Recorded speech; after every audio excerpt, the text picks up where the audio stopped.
I'm going to explain this next part a little bit interestingly, okay? When we learn Torah, we have to analyze the words. You have the world, just reading the King George Bible, and they see in the beginning, God created heaven and earth. And it's a beautiful story. In the beginning of time, this all started to happen. And they take the entire Torah and break it down into this long story, explaining and telling and going on about stories about different personalities and different people. And there's no real way to really dig into the story of what really happened over there. So let's go like this.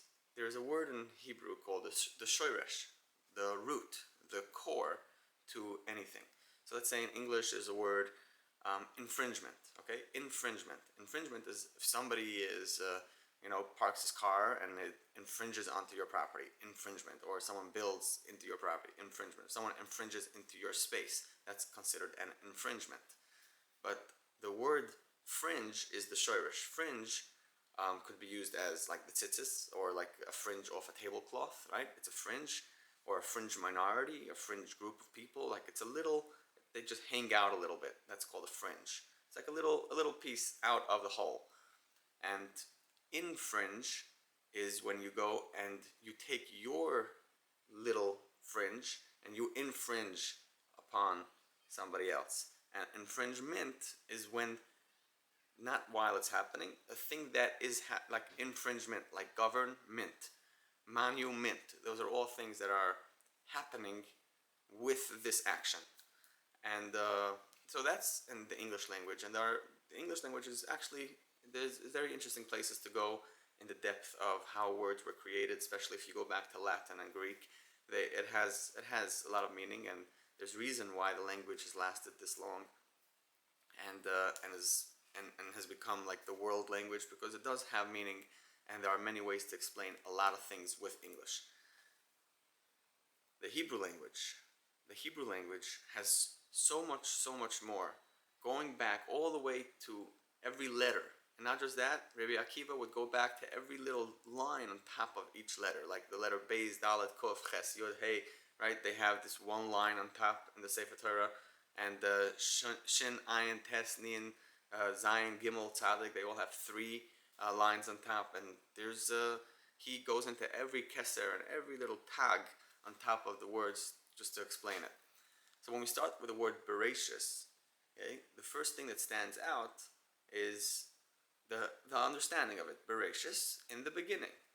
But we could also use the word Behatchala, which means in the start, right? In the start of the world, in the beginning of the world. Okay, you want to go as a story, I understand why you use the word Bereshis. But if you think about Bereshis, it has Reish, Aleph, Shin inside, which is Rosh. And where do we know Rosh? Rosh Chodesh, Rosh Hashanah, right? So those are the beginning of the year, the beginning of the month. But the word Rosh, when you look at any creature, they have a head, and that head is called a Rosh. So you see how Bereshis doesn't really mean in the beginning, it means in the head. It means not in the head, it means in the, at the helm, at the top, which is guiding everything else. And this is in the head, like with that in mind, understanding that the beginning is what has the rest of it underneath it. Just like the head has their entire body following, this is like the major computer that controls the entire body. The same thing, Rosh Hashanah, Rosh Chodesh, that day, that time, has everything underneath it in it. As the Gemara says, Baba Basra, Sechtes Rosh Hashanah, that a person's money is Ketsuvan Lemmer Rosh Hashanah. Hashem knows exactly how much money you'll be making this year, and he decrees it on the first day, because the first day is the head of the rest of the year. So now if we look at the same thing, Bereshis means in the head of the world, meaning that the beginning of the world encompasses everything underneath it. Everything, every moment in time that we are still living is based on the beginning. Because you had a beginning, because you have the head, that head controls everything. And Sheshisimei Hamasa, and that's why we make Kiddush on Shabbos, Zeichel Lamase Bereshis. It goes all the way back to Masa Bereshis to understand that it's still going on. It all started back then, and that is the head of this entire world.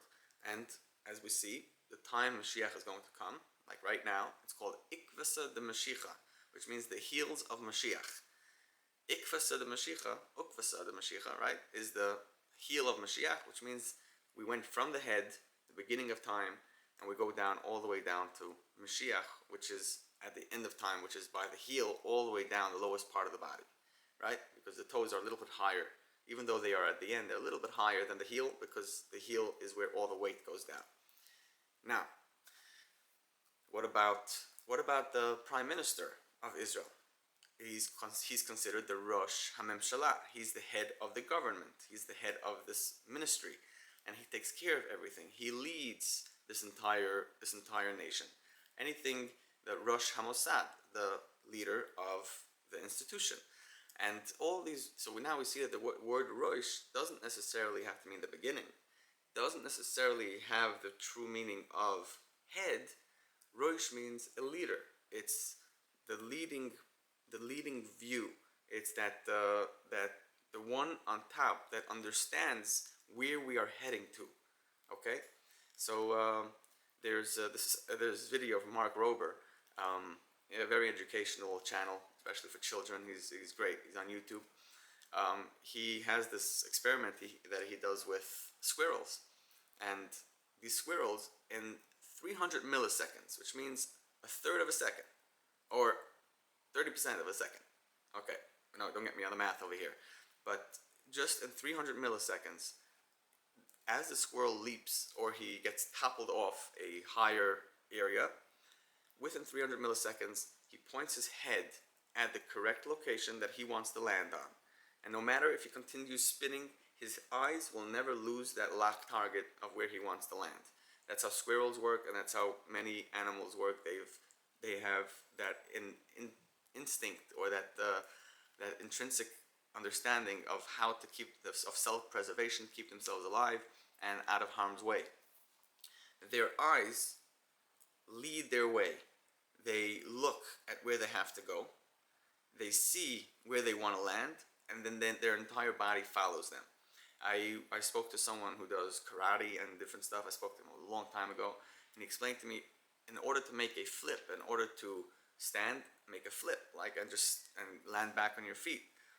He says in the beginning, when a person jumps, they just bend their head and they end up just being like this and falling down.